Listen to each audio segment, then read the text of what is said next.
tema de hoje, né? Vamos conversar sobre esse tema importante, sem preconceitos, né? Compreendendo a verdadeira questão sobre esse assunto.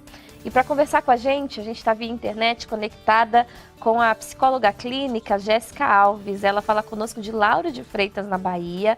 É graduada pelo Centro Universitário Unime de Lauro de Freitas e pós-graduando em Psicologia Perinatal e de Parentalidade pelo Instituto Mater Online, Lauro de Freitas, na Bahia também. Jéssica, primeiramente, olá, muito obrigada pela sua presença aqui com a gente. Seja bem-vinda ao Viver é Melhor. Obrigada pelo convite, boa tarde para você e boa tarde para todos que estão nos assistindo agora. Bom, falando sobre esse assunto, a gente traz mais um dado aqui sobre o tema, que aponta, um estudo realizado pelo Instituto de Psiquiatria e Neurociência de uma universidade conceituada em Londres, que revela que os bebês de mulheres que tiveram depressão durante a gestação apresentavam maiores níveis de cortisol circulantes e que eram mais hiperativos e reativos ao som, à luz, ao frio. Aí, antes de falar até dos antidepressivos, Jéssica, eu queria entender sobre o cortisol. O que ele faz no nosso corpo enquanto adultos e qual que pode ser esse impacto, né, sobre um bebê, sobre uma criança recém-nascida também? Olha só, o cortisol está presente no estresse, né? Na verdade, na gravidez a gente tem o estresse, a ansiedade e a depressão, né? E o cortisol ele está presente nesses três fatores. E o cortisol ele tem um cortisol benéfico, né? Ele tem o estresse que ele é bom para a gente, que ele nos ajuda, né? Mas tem o que faz muito mal para a nossa saúde. E o que acontece justamente na gravidez é isso, esse grau elevado, além do normal, do que a gente está acostumada a sentir no dia a dia, acaba atravessando a barreira placentária e prejudicando esse bebê. Então, o cortisol, ele age como um mecanismo estressor, né? Mas ele também está presente na ansiedade e nos sintomas de depressão. Então, é uma junção, né? Tudo isso é uma mistura como eu posso dizer, a ansiedade, o estresse e os sintomas de depressão caminham juntas. Entendi. Agora, Jéssica, quando a gente imagina, por exemplo, a ansiedade, a gente imagina num adulto com um fator causador, né? Nossa, eu passei por determinada situação e isso me desencadeou a ansiedade, né? Ou eu tô com um problema e isso desencadeou essa depressão. No caso de um bebê, às vezes a gente pode falar assim, mas será que existe alguma causa, alguma coisa que vai desenvolver nele? Ou o próprio cortisol por si vai deixar essa criança ansiosa? Como que a gente entende isso numa criança que acaba não tendo, né? Por exemplo, situações externas que possam ser diretamente ligadas ao desenvolvimento dessas situações. Tá. Na verdade, o cortisol ele vai agir no bebê, mas existe alguns estudos que já mostram que isso é a longo prazo, né? Ele vai se tornar uma criança que exposta a ambientes estressores, ele vai responder muito mais sensível, ele vai ser muito mais sensível Entendi. ao estresse, né? Ele vai ter uma resposta muito mais sensível. Então, não é apenas o cortisol, né? É uma mistura de fatores. Mas o fato é de que quanto maior esse bebê, né, essa criança, vem ao mundo já com essa predisposição, né? Qualquer coisa do ambiente dele já vai causar uma reação muito maior. Né? Então, o ideal é que ele venha com níveis baixos para que seja o natural, né? O que a gente está acostumado a presenciar. Todos nós temos níveis de cortisol, né, no nosso corpo, né, no adulto, como você trouxe. Mas para a criança, isso já pode causar um efeito muito complicador, porque ele já vai crescer com altos níveis de cortisol, né, e muito mais sensível à ansiedade, muito mais sensível à depressão. E isso pode vir a trazer problemas cognitivos, emocionais, a longo prazo mesmo. Até porque ele vai ter muito menos recursos para lidar com todos esses sentimentos, né? Então, uma criança que passa por uma situação de estresse na infância, muitas vezes ela não vai entender de onde está vindo aquilo, por que ela não controla. Ou seja, se para a gente que é adulto já é difícil entender esse caminho, né? Às vezes a gente precisa de muito Uhum. tempo, muito acompanhamento médico, terapêutico, para conseguir falar, nossa, é isso que dispara a minha ansiedade, é isso que me deixa, né, num estado mais depressivo. Para uma criança vai ser muito mais Sim, difícil essa percepção, né? sim, exatamente. Muito mais difícil, né? Até mesmo porque quando a criança ela já vem com essa predisposição, né? A gente já vê hoje crianças com altos níveis de ansiedade muito pequena, né? Uhum. Cada vez mais crianças com muita ansiedade. Então, por isso que se começou a estudar a possibilidade dessas crianças já estarem nascendo com esse cortisol muito presente no corpo, Entendi. né? Não é algo que só o fator externo influencia. Agora, ainda falando sobre esses fatores, em especial pensando, por exemplo, na depressão, além do aumento do índice de cortisol, pode trazer também outros impactos para o desenvolvimento desse bebê durante a gestação dessa mãe, se essa mãe sofrer de depressão? Sim, né? Alguns estudos mostram que essa criança ela pode ter baixo crescimento, né? Baixo desenvolvimento fetal. Essa mãe ela pode sofrer um aborto, né? Ela tem maior possibilidade de sofrer aborto. Ela tem a maior possibilidade de sofrer um parto prematuro também, né? Então, assim, existe algumas possibilidades. Claro que os estudos ainda são bem pequenos, né? Não tem Uhum. muito estudo sobre isso. O estudo sobre a depressão na gravidez, ele é muito novo, porque se Sim, sim. estudava muito a depressão no pós-parto. Então, a depressão na gestação ainda é algo novo. Mas existe, sim, algumas associações do baixo peso ao nascer, do baixo desenvolvimento, né? Uhum. A longo prazo, depois do nascimento, e inclusive né, essa junção do processo da gestação, a falta de vinculação dessa mãe com esse bebê, e quando esse bebê nasce, se essa mãe não tiver tratada, automaticamente essa vinculação vai ser totalmente prejudicada, porque já não começou na gestação e no pós-parto ela não vai conseguir se vincular e se conectar a esse bebê. Então esse Uhum. bebê acaba sofrendo né, as consequências dessa depressão, sim, direta ou Uhum. indiretamente. Perfeito. Agora, Jéssica, a gente sabe, você mencionava, por exemplo, que o próprio estudo é muito recente, até porque muitas vezes o olhar se ficava para o pós-parto, né, e a depressão que acontece nesse Uhum. período, que ainda já é um tema complexo de se tratar, né? A gente já tem certa dificuldade de falar de que essa mãe que está passando ali para aquele momento de grande transformação, que deveria ser o momento mais feliz da vida dela, enfrenta algo como a depressão, como se a gente entendesse como coisas antagônicas, né? Que o fato dela enfrentar isso quer dizer Uhum. que ela tivesse menos amor pelo filho, que não é isso que Sim. acontece. Agora, e Uhum. durante a gestação, como que é para essa gestante entender e aceitar um diagnóstico de depressão, de ansiedade? É difícil para ela perceber esse momento como um momento também de enfrentar essa doença, doutora? Sim, sim. A sociedade ela cobra muito da mãe, né? De que a mãe tem que estar muito feliz nesse momento. Então, até para ela entender que ela está precisando de ajuda, é muito difícil, né? Como que eu posso estar sentindo tristeza num momento que é tão feliz na minha vida?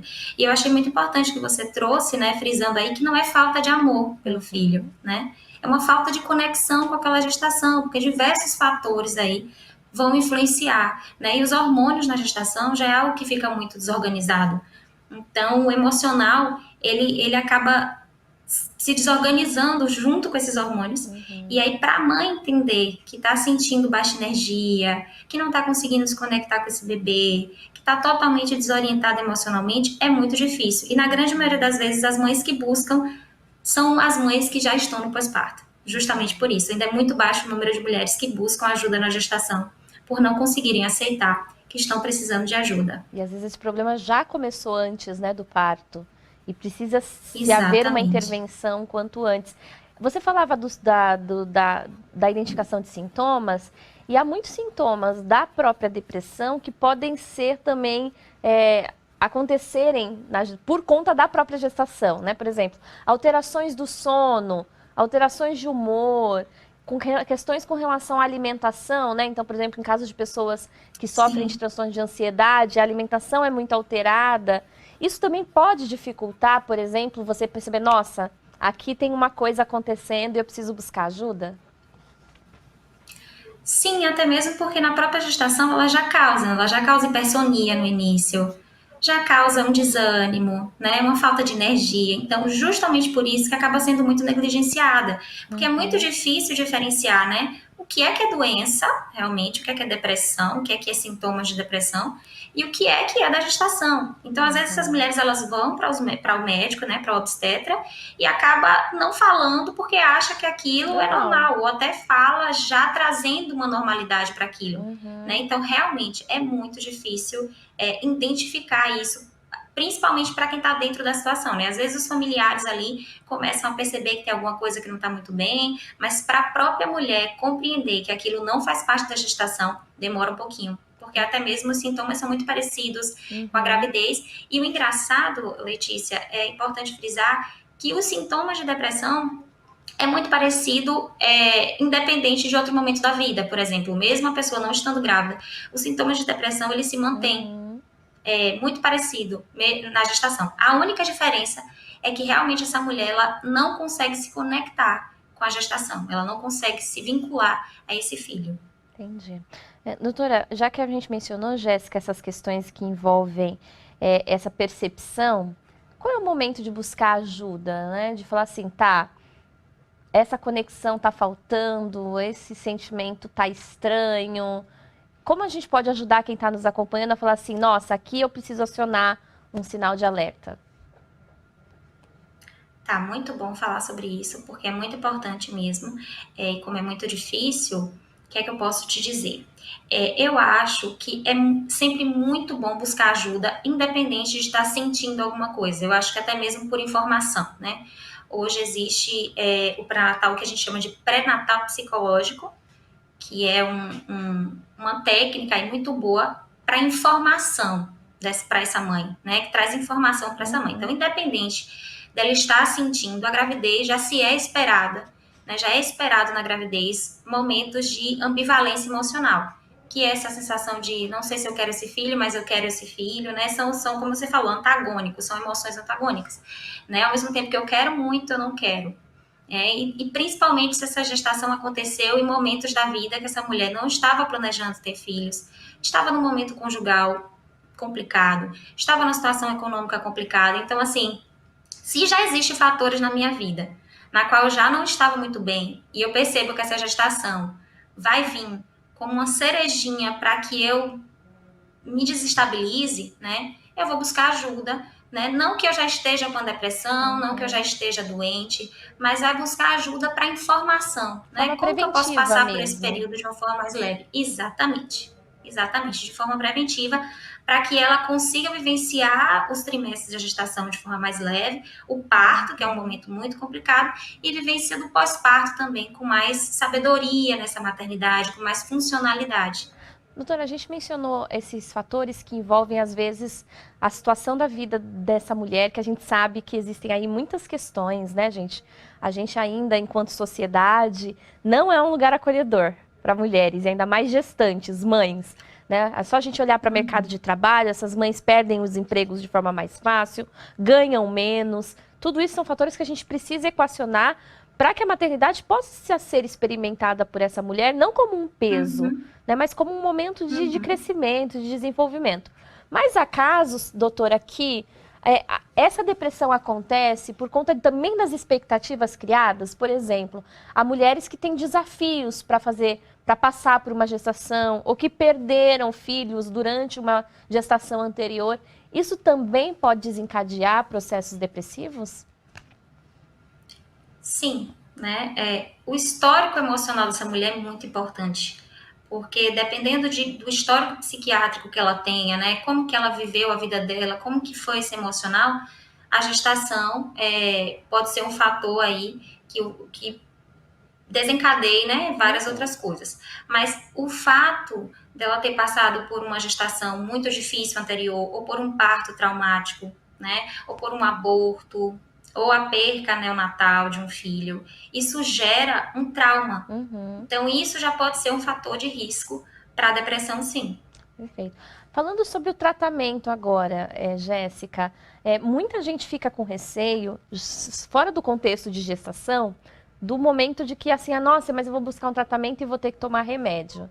A gente sabe que nem sempre o processo de medicamento é necessário, mas às vezes é. No caso de uma gestante, o uso desse medicamento pode impactar esse bebê? E como é feito, né, para preservar a saúde desse bebê e dessa mãe no uso de medicamentos quando necessário? Olha, existem, né? Os psiquiatras falam e trazem bastante isso, de que existe sim medicações seguras, né, para essa mãe tomar. A ideia é de justamente buscar esse acompanhamento o quanto antes, para que seja resolvido apenas com psicoterapia, Uhum. né? Para que o remédio, sim, seja um segundo plano. Né? Mas, às vezes, como essa mulher demora de buscar ajuda e já está numa situação mais cronificada, ela precisa, sim, tomar medicação. E existem alguns estudos que estão tentando associar, né? Ainda estão buscando, mas não tem nada tão efetivo, né, de que essa medicação causa algo para os bebês. Mas existem alguns estudos já tentando, né, investigar sobre isso e associando, sim, a algumas questões, né, emocionais desse bebê também. Entendi. Mas não é nada tão concreto, então, até hoje, os psiquiatras dizem que sim, que as medicações elas são seguras e que eles vão sempre avaliar, né, a dosagem, vão ter um cuidado maior, tem medicações específicas para esse momento. Então, eles acreditam que sim, que são seguras para a mãe e para o bebê. E para finalizar, Jéssica, você mencionou a psicoterapia, que ela é essencial, né, para esse processo do enfrentamento e do vencer, né, a ansiedade, a depressão. Mas associado a isso, a construção de uma rede de apoio para essa gestante, qual que é a importância desse processo para que essa mulher não se sinta sobrecarregada? Que eu acho que se a gente for conversar com mulheres e mães, vai ser normalmente a palavra que vai surgir aí, né? Como tornar esse momento um momento de felicidade, né? Não de sobrecarga, de estresse, de cansaço. Uhum. A mãe, ela se torna um depósito de palpites, né? Vamos falar a verdade, de que a partir do momento, você até trouxe no início, de que quando ela está gestante, ela vira um depósito de palpites, e as pessoas acham que pode sempre opinar, né? Inclusive os familiares, e às vezes até a rede de apoio, né? Se torna uma rede de apoio complicada para essa mãe, mas às vezes é a única que ela tem que aceitar, porque ela não pode viver esse momento sozinha, ela precisa da rede de apoio sim. Né? Inclusive, o pré-natal psicológico que eu citei anteriormente, que é uma técnica da psicologia perinatal, é justamente isso, né? Trazer essas pessoas que estão ao redor dessa mãe, né? Para não só a psicoterapia em si, mas essas pessoas que estão ao redor dela virarem um fator de proteção e de prevenção de adoecimento mental. Então, a ideia é que a gente converse também com essas pessoas, investigue com a gestante quem são as pessoas que ela se sente confortável para estar nesse momento. Porque às vezes vai estar com uma pessoa que vai estar ali, olha, teu leite está fraco quando parir, ou então, nossa, você está caminhando demais, você está caminhando de menos, está fazendo exercício e tal. Então, não assim, coma isso, às vezes muita opinião. Isso, não coma isso. Então, às vezes, a quantidade de opinião vai enchendo a cabeça dessa mãe. E ela vai começando a ficar sem graça para essa gestação. Ela começa a achar que ela não está sabendo fazer nada, que ela está comendo errado, que ela está prejudicando o filho. E isso piora muito mais depois do pós-parto. Então, a ideia é que seja tratado antes, é como eu falei, às vezes não é buscar ficar, não esperar ficar doente, né? Mas começar um acompanhamento, não como psicoterapia, mas com essa modalidade de pré-natal psicológico, junto com o pré-natal tradicional, né, ginecológico, para que ela, além das informações físicas, ela tenha informações emocionais, informações que vão ajudar o emocional e que vão ajudar ela a escolher melhor essa rede de apoio, essas pessoas que vão estar ao redor, que é muito importante para a mãe nesse momento. Sem dúvida. Jéssica, adorei o bate-papo, muito importante falar sobre isso, né? A gente acredita aqui que informação é essencial, né, para que a gente possa tomar aí boas decisões, e esse bate-papo com certeza teve várias informações importantes. Seja sempre muito bem-vinda aqui ao nosso programa. Ai, obrigada. Adorei o convite, tá? Tô super feliz de estar aqui com vocês. Perfeito. Nosso agradecimento a Jéssica Alves, psicóloga clínica, falando com a gente via internet de Lauro de Freitas, na Bahia. Lauro de Freitas, que sempre recebe a gente muito bem. Nosso abraço a todo o pessoal. Nosso agradecimento mais uma vez a Jéssica, graduada pelo Centro Universitário Nime Lauro de Freitas e pós-graduando em Psicologia Perinatal e de Parentalidade pelo Instituto Mater Online.